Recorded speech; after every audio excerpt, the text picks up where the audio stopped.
Clearly, I didn't sleep well last night. So let me just walk you through the agenda today. So Commissioners, we do not have any scheduled public hearings. And so if we'll get started with public comments on agenda items. I'll open that up in just a moment after I introduce the translator. So first opportunity, if this is your first time to a City Commission meeting, first opportunity for public comment are on agenda items. So these are items that we voted on earlier today at one of our standing committee meetings. So if you're here to speak on one of those items, I'll call you up during the first opportunity for public comment. We'll work through our business items and then we have another open opportunity for public comment at the end of the meeting. So I will ask, if you need assistance with translation services, you're welcome to let us know, and I will welcome up our translator.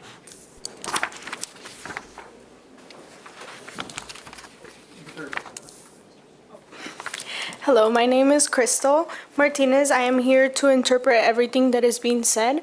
Will become confidential. Please speak directly to the person speaking and not to me. I am only here to interpret. Mi nombre es Cristal Martínez y estoy aquí para interpretar todo lo que se ha dicho. Todo se mantendrá confidencial y por favor de hablar con la persona que está hablando directamente y no conmigo. Gracias. All right, so now I'll move to our first opportunity for public comment. And again, these are specific to agenda items. A few things about public comment. We ask that you come forward to the podium here, that you share your name, the city that you live in. You'll be given up to 3 minutes to speak. And on this first opportunity for public comment, we ask that you be really explicit about what agenda item you're speaking to. So you can say committee of the whole item 1 or 2. So please be explicit with that. Is there anyone here to speak on agenda items? Olivia, you're coming up for that.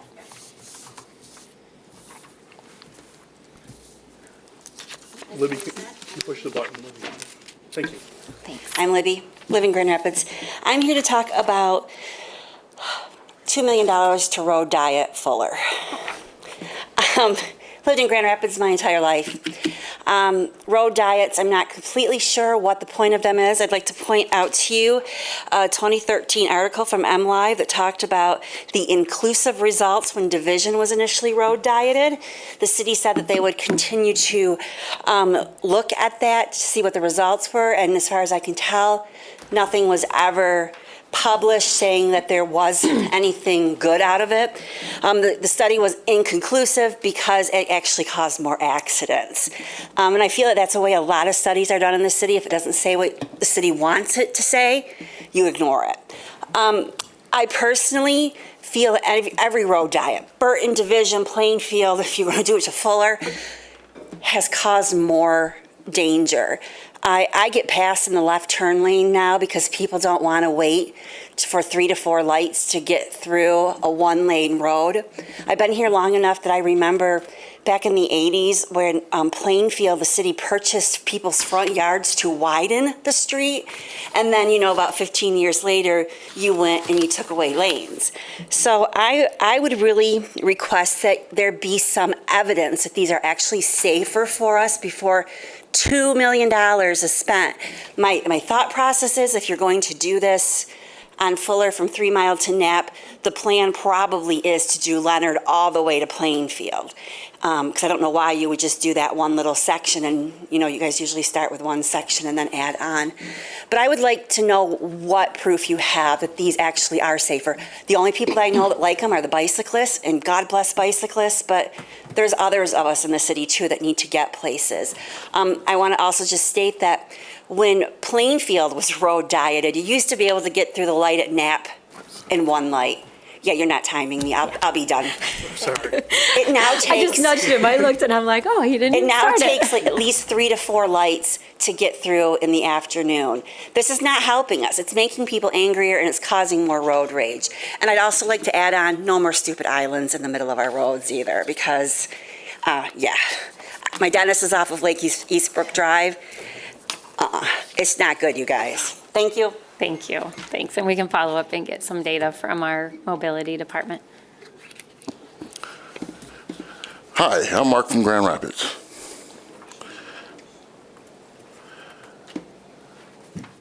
Scrap all the road diet ideas. They don't work. They never work. They never will work.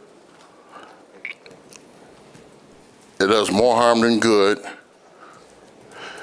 If individuals can't drive, that's on them, not on the road.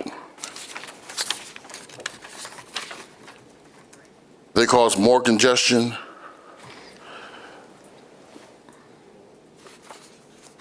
Yeah, they do. Cause more congestion, more traffic jams.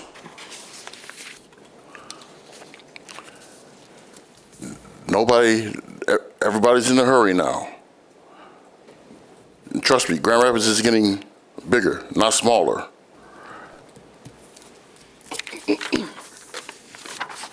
Congested traffic cause problems.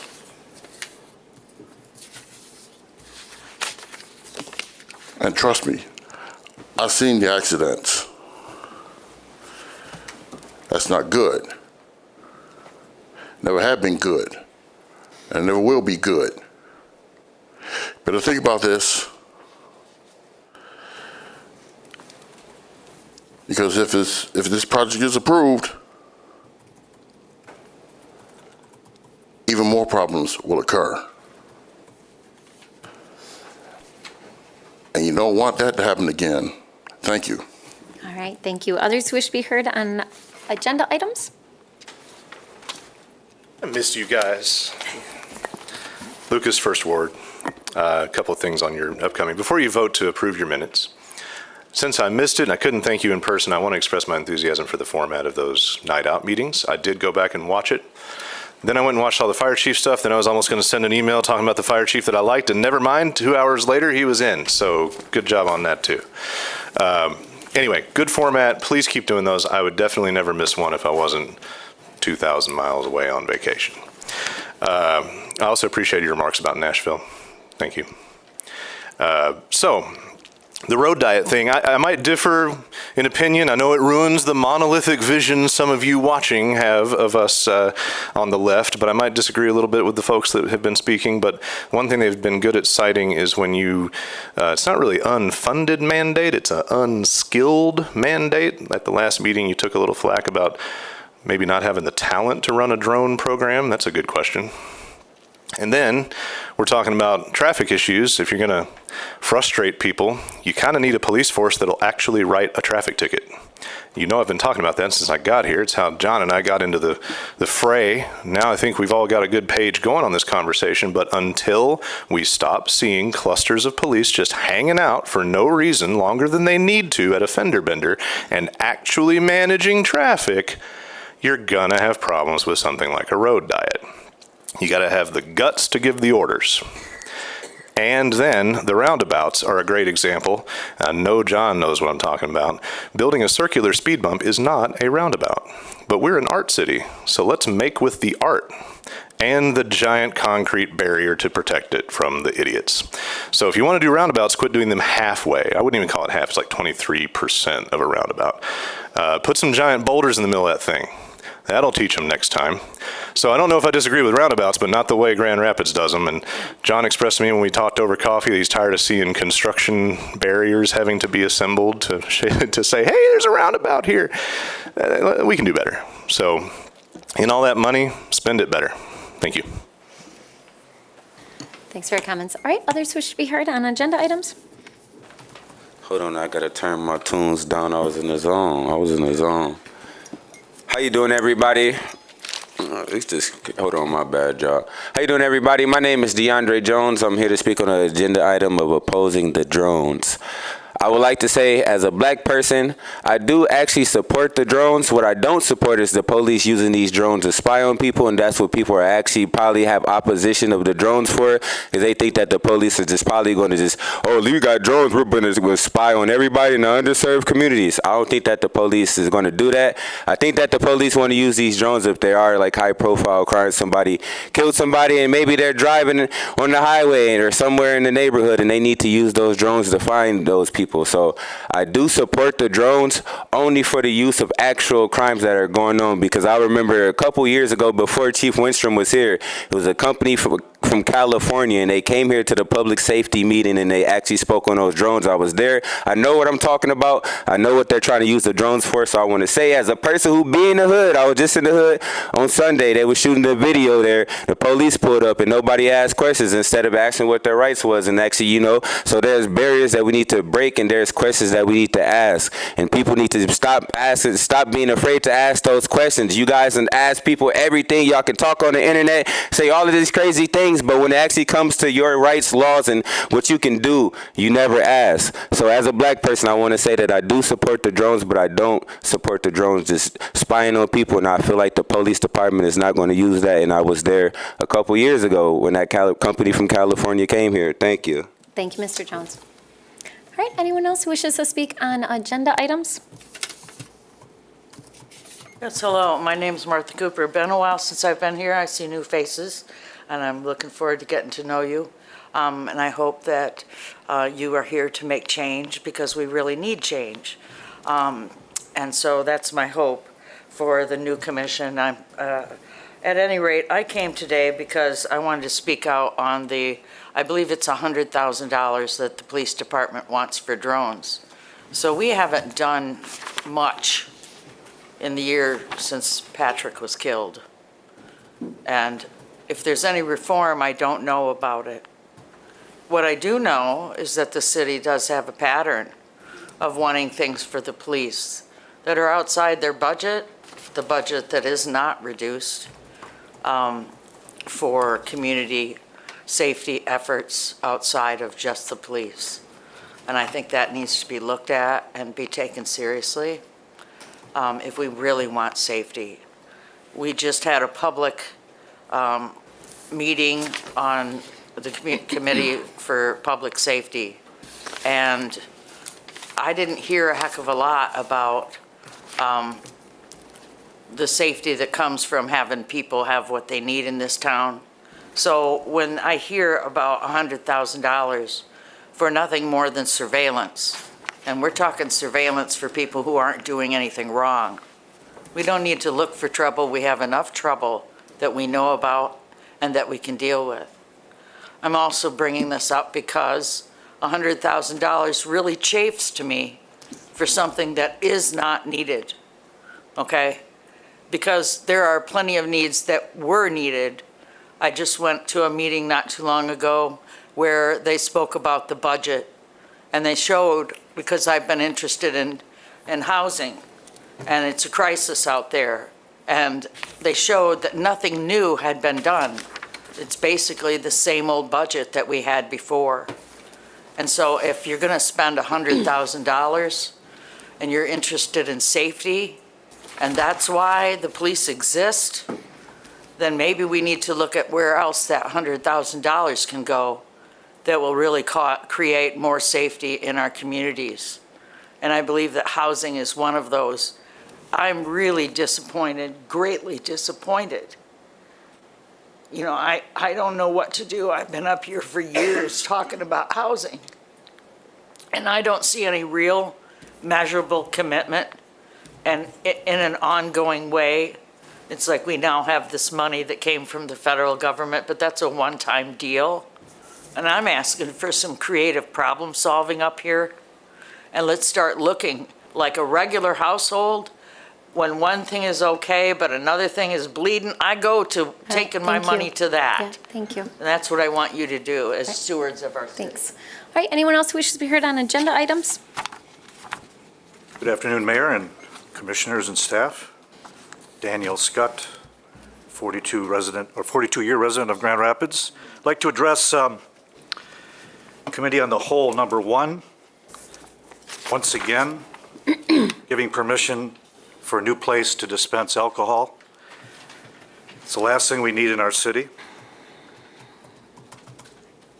Again, Holy Scripture says, "Woe to him who gives his neighbor drink, who puts the bottle to him and makes him drunk, that you may look on his nakedness.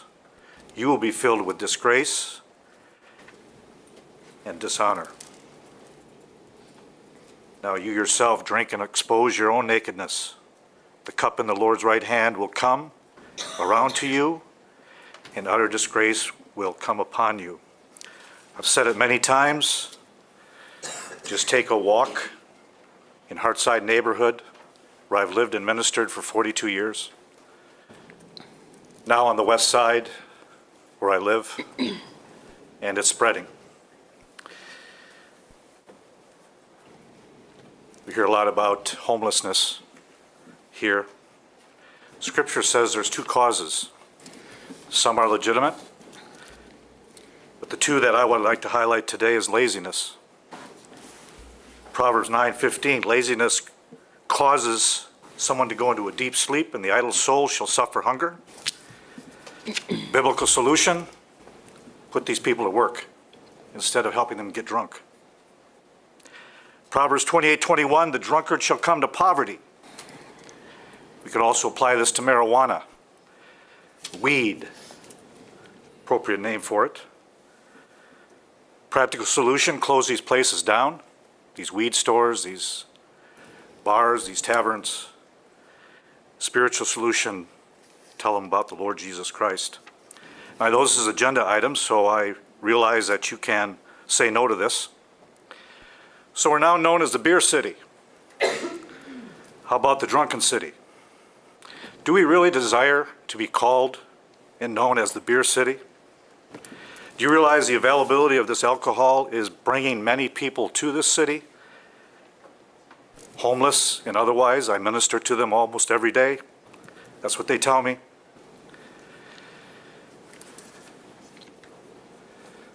I heard it said here a couple meetings ago that Jesus turned water into wine. If that person knew the Greek and the scripture, he would know that that was non-alcoholic, okay? And by the way, if there's ever an insurrection here like there was in Nashville, the scripture has a solution to it. And finally, Mayor. All right, your time's up. Your time's up. No, your time's up. Thank you, Mr. Scott. All right, we're moving on. I'm closing that opportunity for public comment, and we're going to move on to our action items. Our first one is approval of our minutes from March 28th. Commissioners, can I get a motion? So moved. Support. All right, moved and supported. Any questions or comments? All right, all those in favor say aye. Aye. Those opposed? It carries. All right, next that will take us to petitions and communications. The first one is a communication received from Jim McKinley regarding downtown homelessness and solicitation.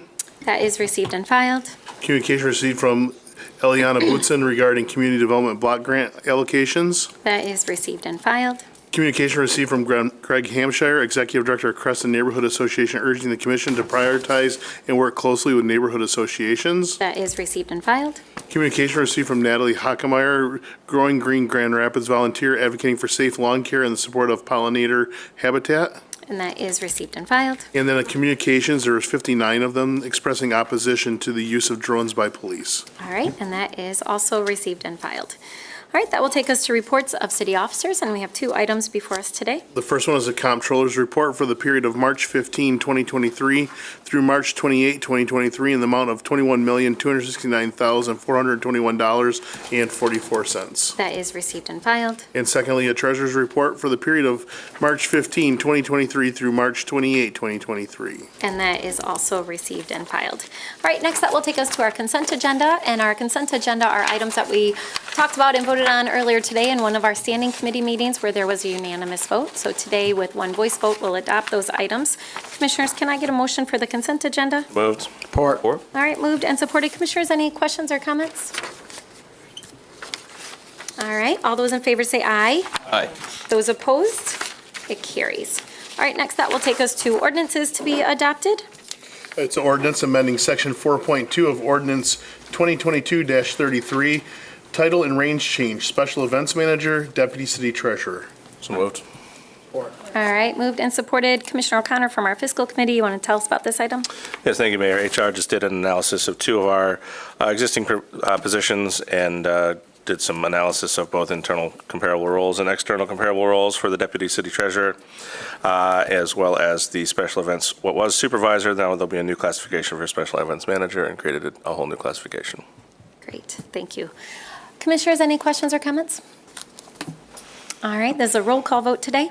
Commissioner Knight, Yes. Commissioner O'Connor, Yes. Commissioner Moody, Yes. Commissioner Isasi. Yes. Commissioner Robbins. Yes. Commissioner Purdue, Yes. Mayor Bliss. Yes, it carries. And Commissioners, can I get a motion to give this immediate effect? So moved? Moved and supported. Any additional questions or comments? All right, all those in favor say aye. Aye. Those opposed? It carries. All right, next that will take us to City Commission resolutions. And Commissioners, we have one item before us, and this is a walk-on today. So I first need a motion to suspend the rules. Can I get a motion to suspend the rules? So moved. Support. Thank you, Commissioner. Suspending the rules is moved and supported. All those in favor say aye. Aye. Those opposed? It carries. Okay, so rules are suspended, and the resolution before us, City Commission resolution authorizing approving settlement in the Nasha and Armando Arasia Risk Management Claim Number 23-R0091. all right, can I get a motion? Moved. Support? All right, moved and supported. Commissioner Moody, you want to tell us about this item? Yes, ma'am. On April the 11th, 2023, the above reference matter was presented to the City Commission in executive session. Settlement of Naisha Armando Araya, if I'm pronouncing those names right. If I mess them up, please forgive me. Claims was recommended and approved in the amount of $47,058. This amount includes any of the all claims arising from November 13, 22 incident described in risk management claims number 23-R0091 and its supporting documentation. Thank you. Commissioners, any questions or comments? All right, all those in favor say aye. Aye. Those opposed, it carries.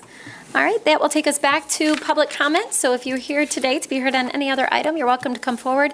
Same rules apply. We ask that you come to this podium right here, that you share your name, the city that you live in, and then up on the screen there are some expectations for meeting procedures. So we ask that you take a look at those and refrain from derogatory comments, inappropriate comments, threatening comments, and that you direct your comments to this body and not to anyone in the audience. And then also, this isn't a period for us to answer any questions that you may have, but we do have plenty of staff in the room today that if you do have specific questions, they are welcome to follow up. All right, is there anyone else who wishes to be heard?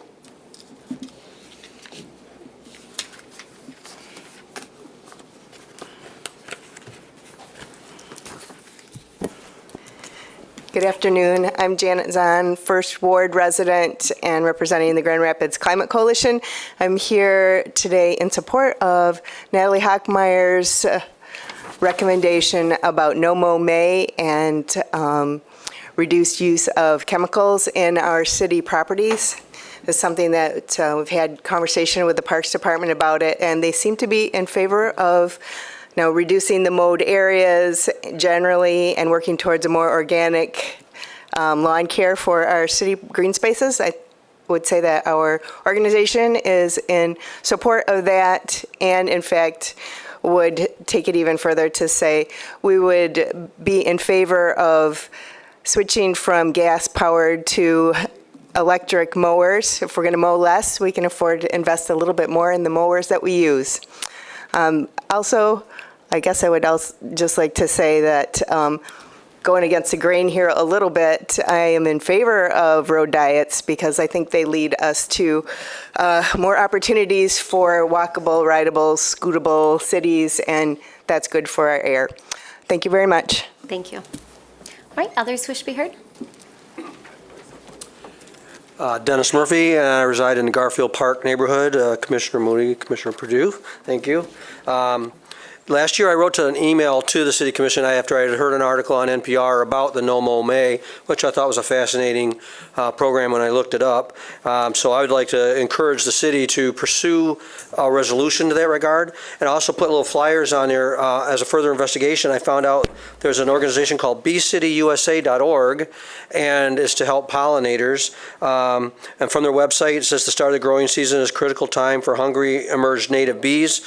Floral resources may be hard to find, especially in an urban area, and by allowing the flowers and the grass to grow longer, you improve their habitat, and we know we need the pollinators, otherwise we're not going to have any fruits. As somebody else said, there's also other benefits: water retention, less applicability of drought, reducing noise from powered lawn equipment, and improving the habitat for other invertebrates. Ann Arbor recently passed a resolution to support pollinator habitat in Ann Arbor. That's one of the pages that I also handed to the commissioners. And I copied it and handed it to you. So I'm here to urge the City Commission to pass a resolution for no mow May. I wasn't clear looking through the city ordinances if there was some ordinance about how long you could let it grow before the city would come out and start knocking on your door, which is why I think a resolution is specifically important, so somebody who tries to pursue this on their own doesn't have a city official say the grass is too long during the month of May. So Appleton, Wisconsin, by the way, is already an accredited bee city, for example, if you want to pursue looking at the website. Thanks. Yeah, thanks. Appreciate that. All right, others who wish to be heard?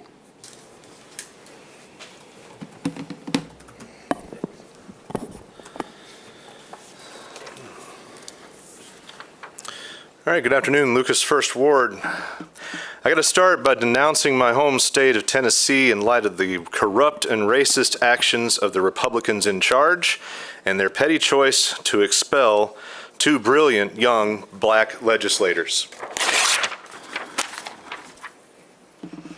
Luckily, Nashville's local leaders stepped up and unanimously reappointed Brother Justin Jones to his seat, showing the guts that I often urge for you to display here in GR.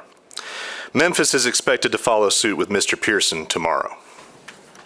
The debate in Nashville was yet another discussion of our nation's sick and twisted obsession with guns and the latest horrific event resulting in the execution of innocent children.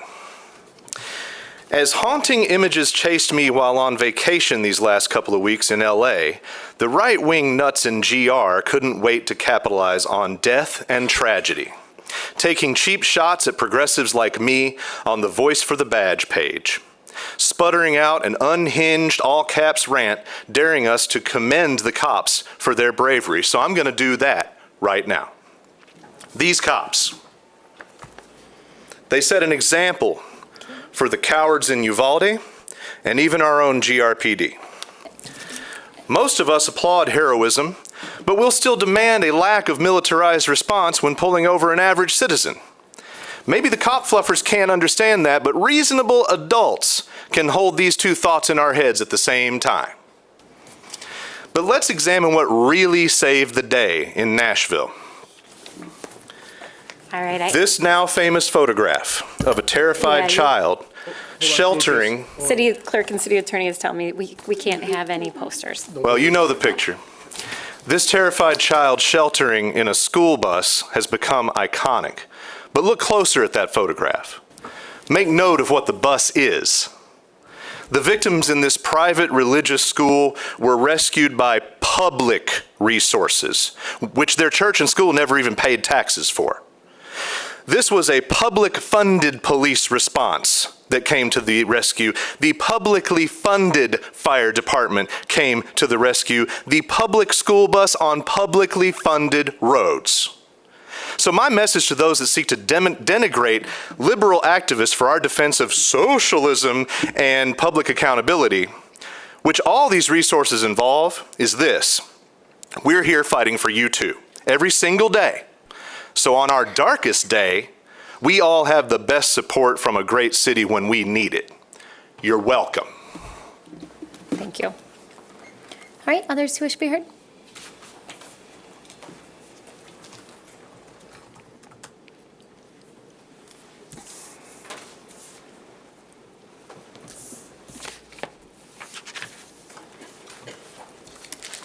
Nobody ever signs in nowadays.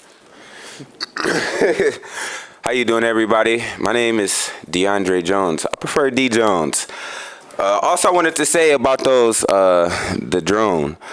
Like, when somebody steals your car, you're not going to get your friends, and your friends are usually, you're not going to be able to call anybody. You're usually going to call the police. I think that's the best thing to do instead of calling your friends trying to slide and get your car, because usually you can't depend on your friends or family usually nowadays. I know everybody had a situation where you only could depend on yourself, so I think the easiest thing to do is to call the police if somebody steals your car. You don't know how to get it. But I wanted to say that I'm excited for this esports competition I've been doing because I got a sponsorship from the bank. I got the financial institution, and we're going to be actually educating people on financial literacy in the underserved communities. I got a $2,500 sponsor today. I got a $1,000 sponsor. I got somebody who has a gaming studio. Like, I got over my budget of what I wanted to do, and the thing about it is I was doing this for free. I didn't plan to pay myself. I really was doing this for the community because I wholeheartedly feel like if you just chase the dream and not the cash, you'll get a lot of cash, and that's what I've been doing.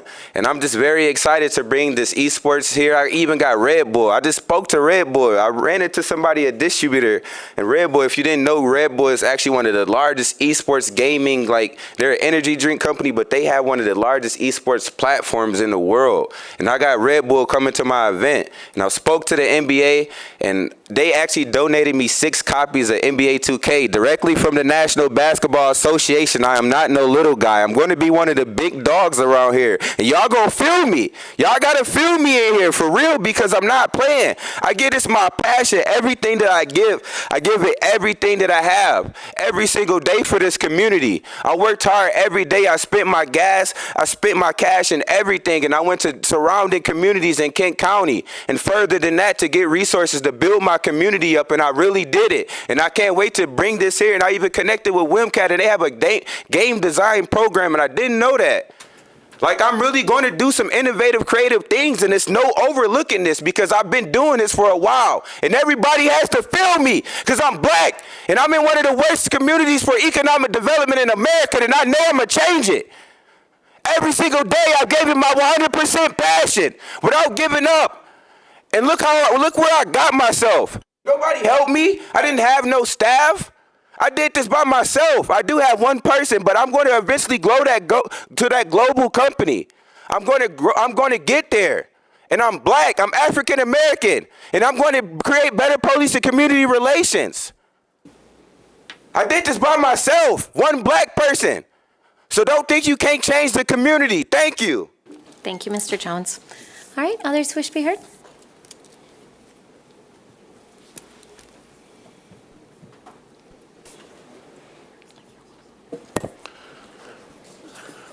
Mark back.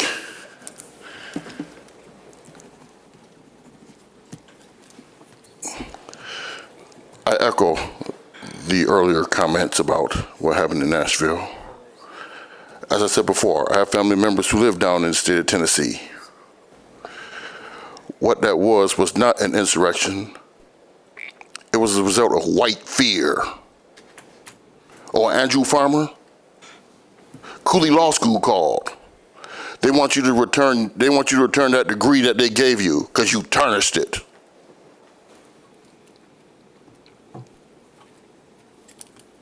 Now, as for individuals, as for this, the ordinance for the Alcohol Commission, if somebody want to get drunk, that's on them, not on the establishment.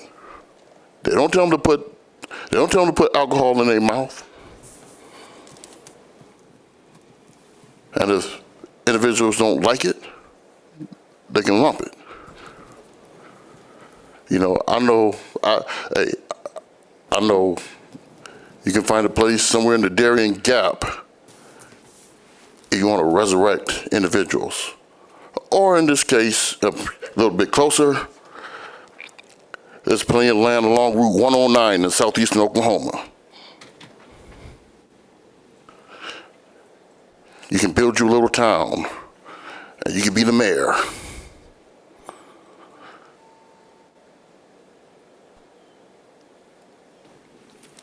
And Kid Rock then basically threatened the LGBTQ community by opening up assault rifle and firing out cans of Bud Light. And I guarantee you, him, Travis Tritt, and their followers are going to be a little bit worse. So that's a fair warning to anybody out there.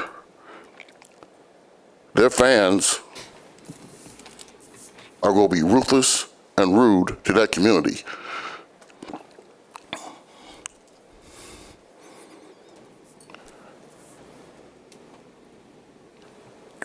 remove J. Edgar Hoover's name from the FBI building. Remove George Wallace's name from the town of Mobile, Alabama. Justice for Patrick Leoya.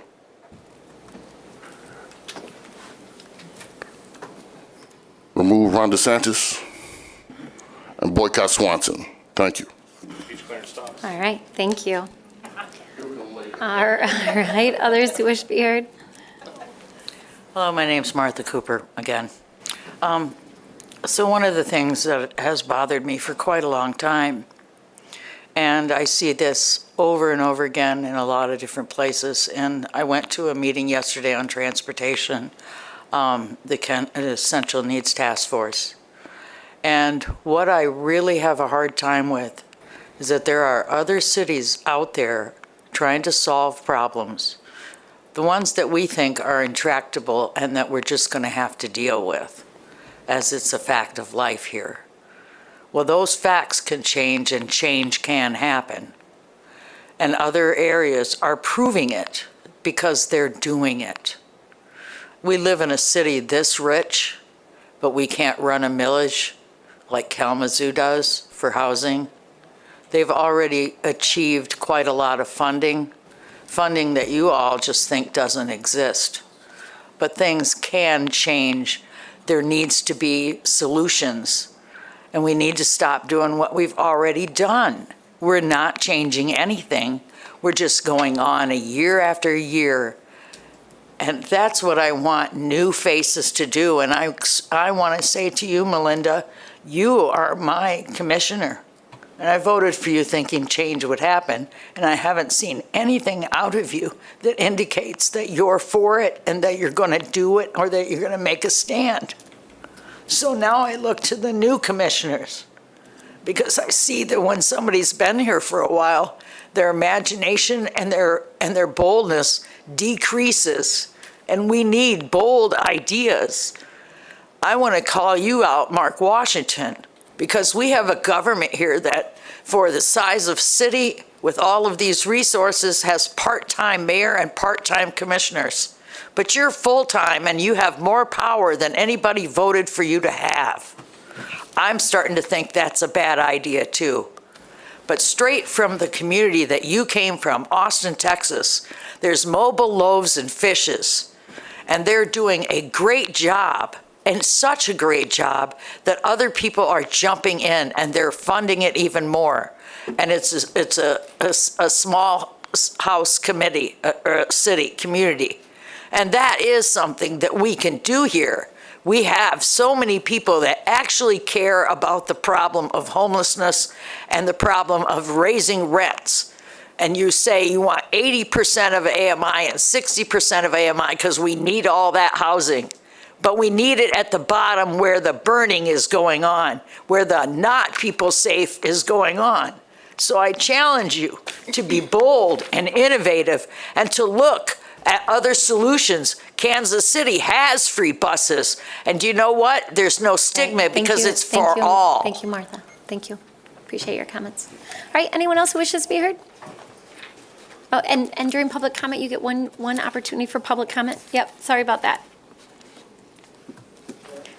If you want to talk to anyone afterwards, you can. I'll just send you an email. Once again, Daniel Scott. Again, my real identity is I'm a follower of the Lord Jesus Christ. No disrespect, Mayor, but at the neighborhood meeting, you said no props. I don't see that on the list. You might want to add that. This one act does the Lord hate. This act is abomination unto him. Hands that shed innocent blood. I have some follow-up material on the murder pill. Emergency room visits associated with chemical abortion increased more than 500% from 2002 to 2015. In 2015 alone, 60% of emergency room visits related to chemical abortions were miscoded as miscarriages. So again, the danger of this murder pill. And now our governor has signed it into law. The Balmolic party in Lansing voted it in. Not only that, but to murder our children right up to being born, which, by the way, will mean born alive. It's already being practiced in our state, in many places around the country. This is what happens at 320 East Fulton when a baby is born alive that they tried to murder. Quote, primarily through the administration of a lethal injection into the amniotic sac or the baby's head or the baby's heart, or severing the umbilical cord so that the unborn child will bleed to death. That's what happens at 320 East Fulton. But I have good news from a ministry there that's almost out in front every day. Since January, 29 babies have been saved. 29 babies have been saved because their mothers and their fathers changed their mind after someone approached them and said, we will help you. Also, it's down from 30 a day that are being murdered there on the average of 8. So we're getting close. We're getting close. Now, if I had the same permission as my fellow citizen here to show you a picture, which I know is against the rules, I can show you a picture of one of these precious babies that were saved. Her name is Hanin. If you want to see it afterwards, I'd be happy to share that with you. In fact, as I look at her, I can see a future city commissioner.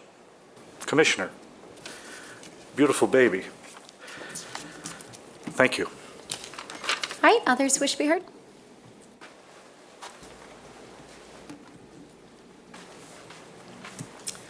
Afternoon, Gloria Cook. I'm from the 2nd Ward, and I just want to speak on 2 things briefly. One is support the No May. I am part of the Grand Rapids Climate Coalition.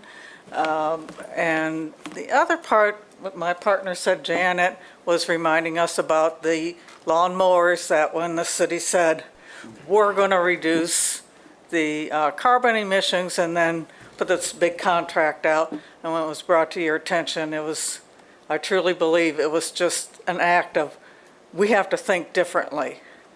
So I know these things will be coming up again, and I just want to make sure that you continue to put sustainability and climate into every decision in every department, because this is,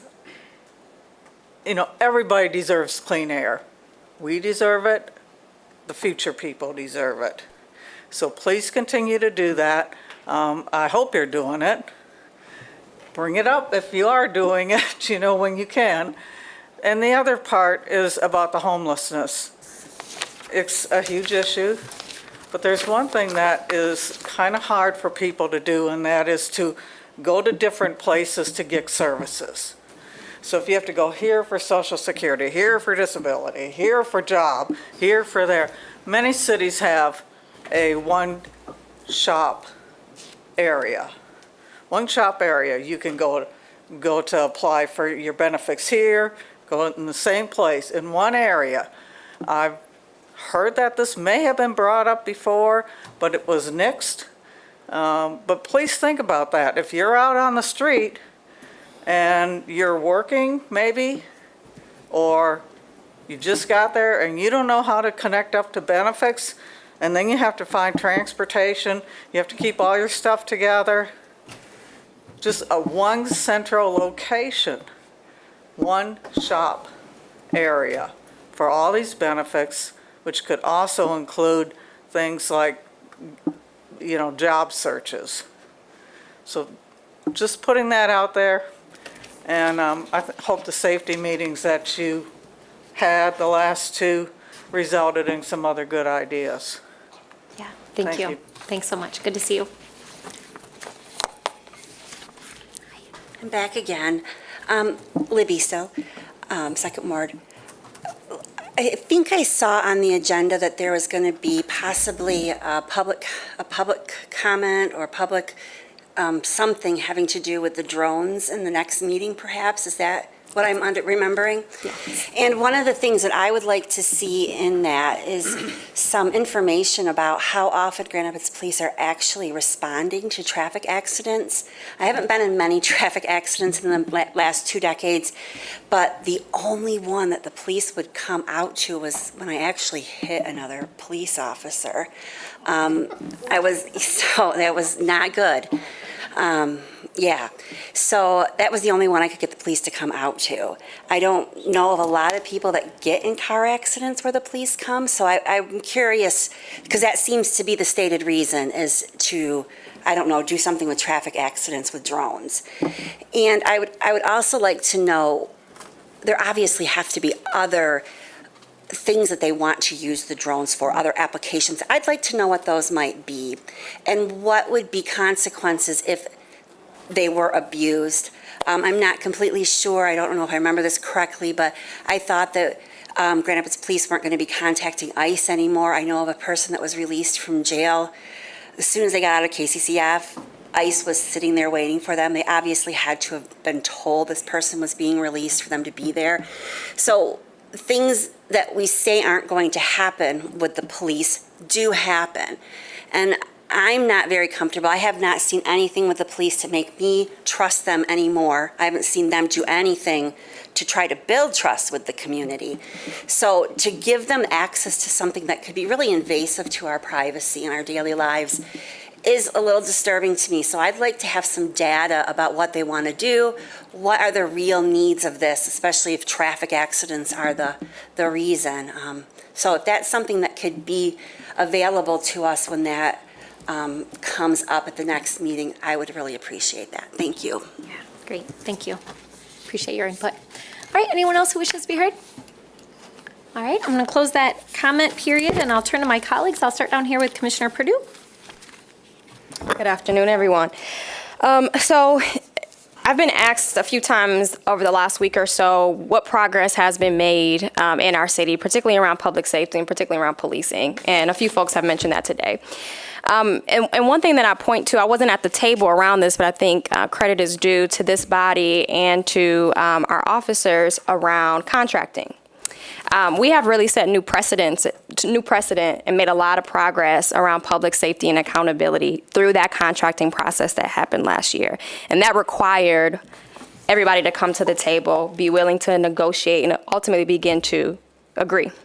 And so some things that were agreed upon in that contract that are really, really important, and I think are really great examples of tangible policy change that this community has been asking for, include acknowledging the role and authority of our Civilian Appeals Board. They have a really important role to play, particularly in terms of internal investigations. Allowing pay incentives for bilingual and multilingual officers to really allow that diversity and representation in that communication. But really the biggest one I want to point out is incorporating language of OPA, Office of Public Safety and Accountability, in that contract. That has not been done in Michigan before, and that required city leadership, but also agreement and on board, our officers union being on board for that too. So I think that is a significant step forward around public safety and accountability in this city, and worth noting. I know there are a lot of things happen on a week-to-week, day-to-day, month-to-month basis in this city, and it is impossible to discuss every single one here. And I know that we are in a season where there's not a lot of trust amongst one another within community, but particularly with government. And so, I'm not asking you to put that distrust to the side, but to be open to saying, when you ask the question what progress is being made, to listen and to acknowledge when that tangible progress is being made. And I think that is a really great example of that. And there are others even that I've learned of within the past week related to our investments and our finances as well. So I want to acknowledge that, especially given the significance of this month and pointing out that progress, and commend everybody who was at this table when that contracting was happening. The other thing I wanted to note today, because I've noticed this pattern, and I'll be honest with you all have been engaged in city business for years, but it wasn't until I was a commissioner and went through the process that I really understood how our meeting days fit together. I'm going to admit that to you all. So I'm going to share that learning with you because I think it will help us all kind of fit together the logistics of our day and how and what happens here at this regular meeting, either at 2 p.m. or 7 p.m. A lot of our work, a lot of the presentations, a lot of our discussions happens in committees. So throughout our Tuesdays, we have a committee on appointments. We have a fiscal committee where we look at where do we want to spend money. We have contractors come in, we have bids, we have changes to the budget. So we discuss that there and approve that there. We also have a community development committee, a public safety committee, our committee of the whole, where we have a lot of group conversations and where we did receive, particularly today, an overview of the drone proposal, an overview of the housing needs. That is where a lot of the information is presented. That is where a lot of discussion happens. And so when we get to night meeting or afternoon meeting, this regular session, we've done a lot of that discussion throughout the day. And that's why we zoom through that agenda, because everything has typically been discussed, been voted on, and it's on consent. And it won't be pulled out of that unless there's some disagreement and we need to pull that out, right? So I wanted to kind of connect those dots for you because I think it took me a while to kind of piece those together, if I'm being honest. And for those of you who are really interested in issues of housing, of public safety, you know where to go to get a little bit more of that presentation and briefing format as well as that discussion. This kind of public or this regular meeting is still a great setting for you all to come and engage in public comment so that your voice can be heard on the record, but also know that as commissioners, we are here to serve you and we are available outside of listening to you for those 3 minutes. And so that if there is a concern you're championing, if there is a solution that you're championing, we want to hear that. And I've met with many of you around that and hope to continue those relationships. Those are my comments for today. Thank you. Yeah, thank you, Commissioner. I appreciate you lifting those up and providing those comments. Thanks. Commissioner Sassi? Thank you, Mayor. Thank you, everyone, for coming out today. I just have a few things. One, just congrats again to our future Fire Chief, Deputy Chief Brown. I wasn't able to go to some of those sessions, but had the experience of, again, as Commissioner Perdue said, even being on public safety and other bodies before being a commissioner, seeing the really rigorous work around data-driven decision-making and how he, through his leadership, has also been able to support other departments, so congratulations. I know he was here earlier. Secondly, I want to say thank you to Mr. Kane for our gathering that we had a few weeks ago now for our SAFE Task Force. So we were able to convene over 30 individuals, members of our SAFE Task Force, really focus on reducing the prevalence of violent crime, particularly with guns, with those ages 12 to 22, 24 years old. We typically know that we see an increase in this gun violence during the summer months, and often is very situated where it happens maybe in one block with one group of people, but could be that same group of people, but just in another location inside the city or other parts of our larger community. And so we were able to convene individuals who had previously received those dollars to support the reduction of that violence. Different community members, our Deputy Chief Trigg was able to be there, as well as our Kent County prosecutor. And so I think the conversation point was much of like what we've heard today, and even some of what you said, Commissioner Perdue. There is not one answer to really the solutions that are in front of us. I'm angry too. I'm angry that family members, there's 10 people that live in one house because they can't afford somewhere to live. I'm angry when I see somebody and I'm wondering what was that situation to get them to that spot to be experiencing homelessness. I'm angry for somebody who can't move into the city, who wants to be part of this economy, who wants to work close to their job, but they can't afford it. It might not seem that way all the time, but I am. I think we all feel that frustration. And I feel that same way about, gun violence overall. Unfortunately, we've seen that throughout this country. And I just wanted to lift you up. Thank you, Mr. Lucas, for mentioning those pieces around different communities and just, the responses that we have. I really hope that we never have to experience that in our city, and work every day to make sure that the prevalence of just this violence that's occurring just, gets stopped. So it was a good meeting, had individuals had differing opinions about how that violence might stop, and to know that one solution might not work for somebody else. The answer isn't always a job. The answer is rooted in therapy and community and making sure that people aren't isolated. So it was a very good event, and I think we'll probably brief the Public Safety Committee in the future about that. And then lastly, I'll just end on an invitation. I think hopefully everybody saw that our Neighborhood Summit, 9th Annual Neighborhood Summit, is happening on May 20th at GRCC. There will be a variety of workshops. I think the deadline has passed to complete a workshop. There will also be a BIPOC pop-up night at Roberto Clemente Park following that event, I think at 4 p.m. So I encourage you all to take a look. It's a Saturday. It's a free event, and to join us for an afternoon, a day of community building and supporting small businesses. Thank you. Thank you.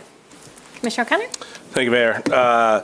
Earlier today, we got the two updates about the master plan and about housing, and I just want to say thank you to our planning director and planning department for continuing to work through the process with the planning consultant. It's good to hear from them today, and knowing that, obviously the thing we talk, I think, the most about being housing and public safety, housing, the master plan is going to have such a big impact on the future of housing in Grand Rapids. And, it's great to hear that we've had over 760 people engage and weigh in on that and help drive that process. And, that it's a process. It's going to take a while. I also really appreciate having Mr. Kilpatrick and Brooke join us today from Housing Next. Again, it's data to drive decisions, and that is the real data that we need to be able to make the decisions over the things that we have influence and policy control over. And so I'm really hopeful that both of those updates will help motivate us as the commission to make some faster decisions about some housing outcomes and the things that we can control. And while we don't necessarily build housing in Grand Rapids as this body or this entity, we do control the underlying land use. And I think it's important that we take some aggressive steps to figure out how we can be better supportive of positive housing outcomes. Yeah. Thanks, Commissioner. Commissioner Knight? Oh, man, when you come down to this end, everybody said what I wanted to say. I appreciate all the responses from the community and you taking your time to come out and share your hearts with us. And I also appreciate the comments that have come across the dais from my peers in sharing their hearts towards the things that happen with us on a day-to-day basis, as well as what happens in community. And also want y'all to understand that we're community members first. Right, so we live next to you, we live in the neighborhood, we live in the community, we live in the city, we see everything that's going on, and it touches our hearts too. It touches our families. We all have family members that are struggling, they're struggling with employment, they're struggling with housing, they're struggling with addictions, they're struggling with a number of things that impact all of us. And to Commissioner Issassi's response, there is not one solution for all. Like, everybody needs something different. We all have different lived experiences. We've all seen things very differently. And I think the innovation is coming along, and it may not move as quickly as we all want it to, because I would love to snap my fingers and things change, like today. But I know that's impossible. But I think as long as we continue to stay engaged with what the community feels and hears, as well as the innovation and thoughts from the people that sit up on this dais, I think we're going to come to some solutions sooner than later. But it is still going to take time, and just ask that you all continue to utilize your voice, but be patient as well, because the work will happen and change will come. So thank you. Thank you. Commissioner Robbins? Yes, thank you, Mayor. Just two quick reminders. We've got the West Side Community Cleanup this Friday. There's 11, I believe, different sites. So would love, Saturday, I'm so sorry. Thank you. Would love to have you out at one of those sites within your neighborhood or not. And then after that, Friends of Valley Field will be hosting a baseball game for Jackie Robinson Day at Sullivan Field. So would love to have you out for that. And then later that evening, as part of that same celebration, the Four Star Theater will be hosting a movie event as well, too. So would love to have you come out, meet some new people, and get better acquainted with some people in your neighborhood. So thank you. Thank you for raising that up as a supporter of the capital campaign for Valley Field. Appreciate that. Madam Mayor, thank you for this opportunity to give remarks. I appreciate everything that my colleagues have said, especially my third ward colleague and my second ward colleague and my two other second ward colleagues. colleagues and all the colleagues that I have on this board. I say, who you leaving out? Yeah, I'm trying to go somewhere, so I'm going to take my time for a minute. I think it's important that we realize that, we live in a society where things are constantly changing. And that with that change, there comes some form of movement. This morning, a friend of mine sent me a quote, and I thought it was very powerful, and I shared it with Commissioner Yasasi this afternoon. It said, all change is not growth, as all movement is not forward. And I think it comes to a reality that we must realize that when we produce change, it takes time. And sometimes things don't grow as fast and as rapidly as we want it to, but it is occurring. The movement sometimes doesn't move as fast either, but there's a movement that's taking place. With that, the Temptations once, date myself here, once made this song called that there's a robin building a nest. Outside, the tree leaves are turning green. The grass has become green. There is a summer breeze. I can feel it coming. There's magic in the air. Spring and summer is on the way. Have a good day. Thank you, Commissioner. Appreciate that. City Clerk? How do I follow that? I don't. I know it's deep. I'm not going to sing it. So. It's deep, man. Even though we don't have any regularly scheduled elections for this year, but always take the time to go to michigan.gov/vote just to make sure your voter registration is all up to date. It's going to be a busy election year next year, so there's no need to do that stuff at the day before the election. But I am in contact. I'm working with the Secretary of State's office and the legislators that are heading up the Elections Committee on implementing Proposal 2 of 2022. There's a lot of new things with that, so stay tuned for what that means for elections in the state of Michigan. That's it for me. Thank you. DC Attorney? No, thank you. City Manager? Well, I was struggling because I really was going to not say anything, but with all the brevity of life and moments, you never know when it's your last. So my heartfelt condolences to the community of Louisville for yet another gun violence tragic incident. And we are not just offering thoughts and prayers, but again, I said this last time, we continue to prepare outside of the public conversations that we have here, how best to keep this community safe and avoid such incidents. I do want to also congratulate Deputy Chief Brown on his promotion as our next Grand Rapids Fire Chief, and thank our current Chief Lehman for his leadership over the past years and how he's poised and prepared the department to move forward. And, there are a lot of discussions that we have here, and you've heard some of the ones highlighted today around housing. And I will differ with some of the commentary, because if you're not able to consistently follow the meetings, and or even if you do, you may not hear some of what I think is the immeasurable work that has gone on in this community by this body and organization. And I'm not saying it's perfect, and by no means have we done everything that we can do, but I think there are times where we can reflect comprehensively a mid-year annual report or even the mayor's state of the city. But these meetings are for action items that are before the commission, not to give a full comprehensive overall review of local government at every city commission meeting. There's a time we can do that, and maybe that needs to be more frequent. But I'm also very keenly aware of some of the work in other communities, as was mentioned earlier, in Austin with Community First Village, and that effort that was led by Alan Graham, who I just saw last month, 2 or 3 weeks ago, who was a former real estate developer who decided to focus on not developing for the commercial market, but building a village for unhoused community members. And they're able to do that with a lot of micro homes, tiny homes, and a lot of trailers, and not follow a lot of zoning regulation because it's not in the city limits. It's on the outskirts of the city limits, and there's a lot of unregulated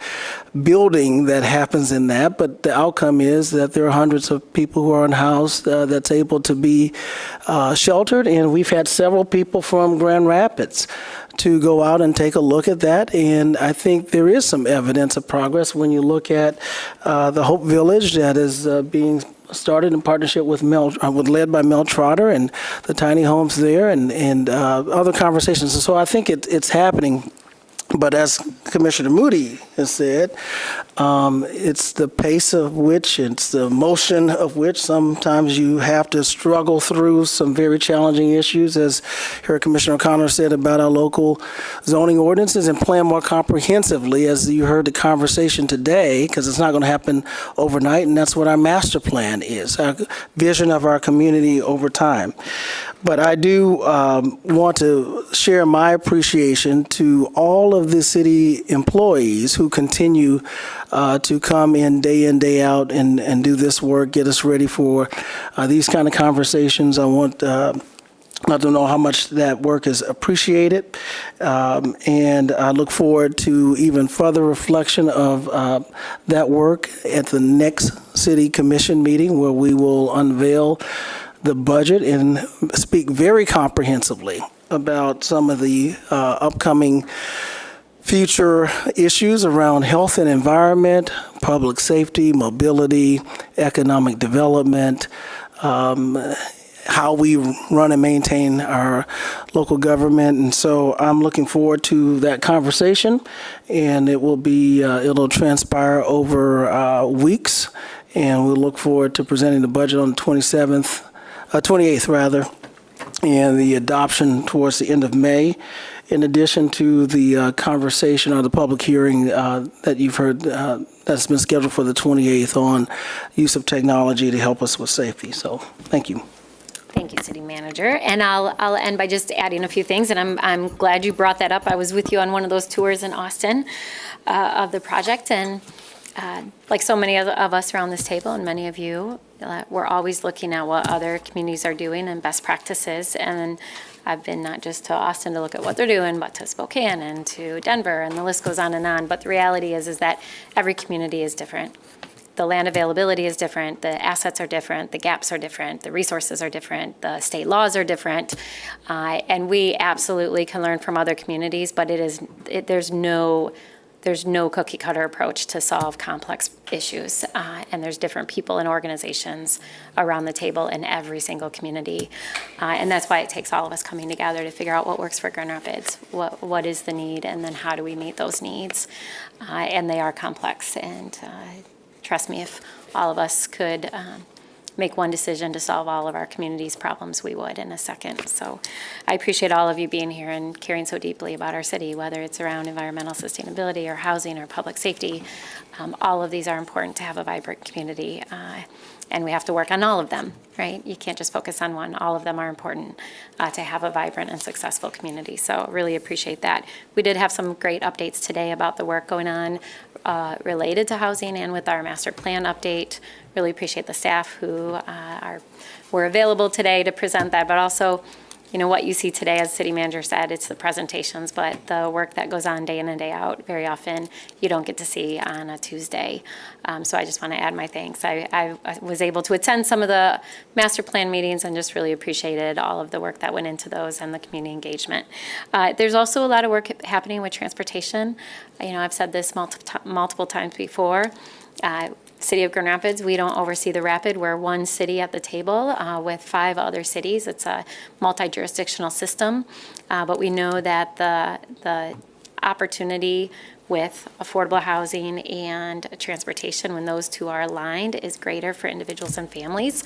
So the Rapid is also going through a planning process right now. If you're not engaged in some of those conversations, I encourage you to be more engaged. There's a lot of important work that can be done around that table as well. And then the county is also looking at countywide mobility needs. I've said this about housing, I'll say it about transportation. It's not just in the city of Grand Rapids, it's really throughout our entire county, and we need to partner with our partners at the county. So I just want to thank them for their work, and also thank our legislators in Lansing who are working to give us more tools to solve these really difficult issues. They're back at it today after spring break, and I'm already getting lots of messages and updates, and we'll be heading to Lansing next week for a couple days to really express what I believe is needed for not just our city, but cities throughout the state of Michigan.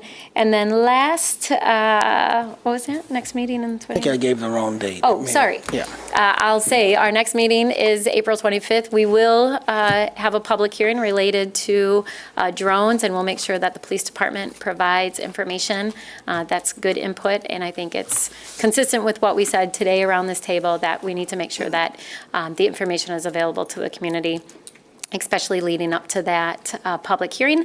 And then last, I'll say, because someone brought it up, thank you for the feedback on our commission night outs. I appreciate that. Our next one is scheduled for June 13th.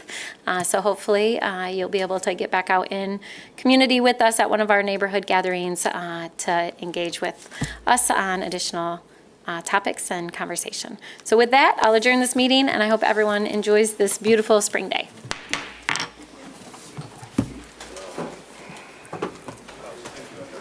I'm like, what is that?